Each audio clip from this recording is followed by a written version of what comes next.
Hi, I'm delighted to join you for a few moments today to talk about our continuing work on transition. We're now about halfway through the transition period, and there is absolutely lots of activity. I was delighted this week to be able to announce two key appointments. First of all, the appointment of Alan Liu as the city administrator. Mr. Liu has had a number of important responsibilities in the city. He was responsible for building the convention center. He was responsible for overseeing the construction of the Nationals baseball stadium.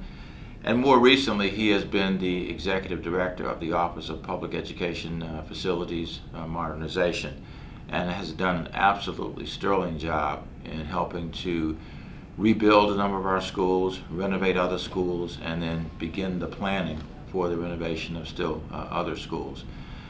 He's an eminently qualified man who is always working to try to get things done quickly.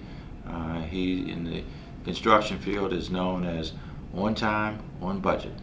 And that is exactly the spirit that I hope and expect that he will bring to being the city administrator. We also appointed this week Jerry Mason Hall as the Chief of Staff. I've known Ms. Hall for 17 or 18 years, back to the time when she was the Deputy Director of the DC Office of Personnel. She then went on to the Clinton administration, where she worked in the Office of Personnel Management, and then has worked in the private sector since that time. Most recently, the last 4 years, as a Vice President for Sodexo, the international Sodexo.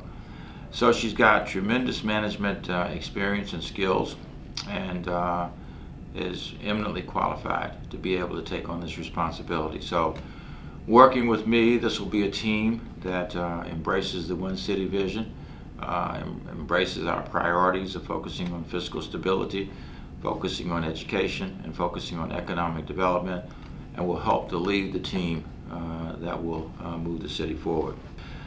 We will now, over the next couple of weeks, have an additional series of announcements as we make additional appointments, and we will be glad to report on those appointments as they unfold over the next couple of weeks.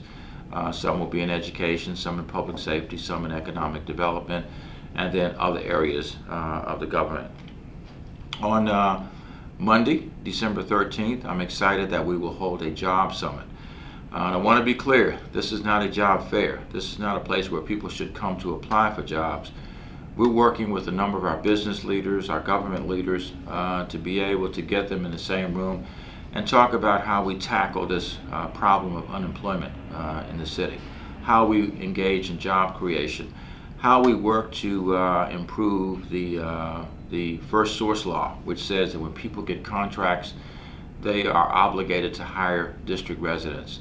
It's very distressing to recognize that 70% of the jobs in the District of Columbia are filled by people who don't live here. We've got to do a better job of getting our people to work. When we have a 10% unemployment rate across the city, 19% in Ward 7, 30% in Ward 8, it is clear that we've got to do more to make sure that we create jobs for our residents. So I'm looking forward to working with these leaders on Monday to focus on how we make this happen.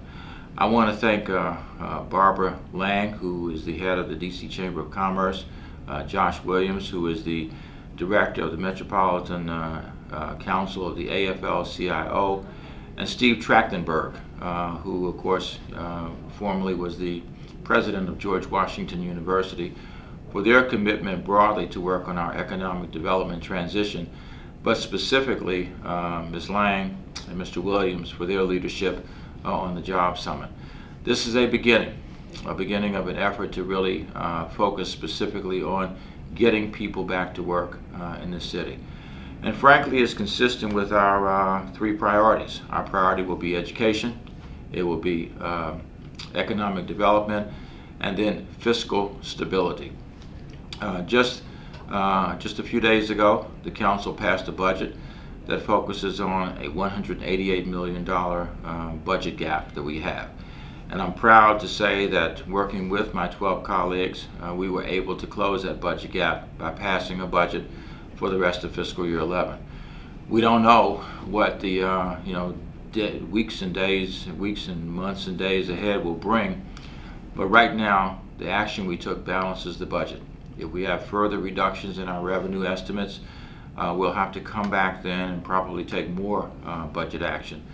But we will now move to focusing on the fiscal year 12 budget. And while the fiscal year 11 problem of $188 million is daunting, it's far worse for fiscal year 12, where we face the prospect of a $400 million budget deficit.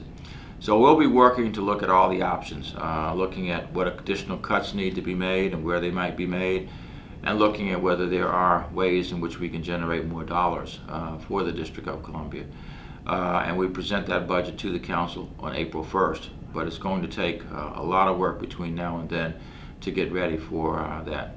So I want to thank you again for your support. Many of you came out to our town hall meetings in October, where we had a lot of discussion about the future of this city. Some of the recommendations that were made are already influencing this transition and how we get to the next place. And I ask you for your continued support as we work together to create one city, the greatest city in the world, the District of Columbia. Thank you.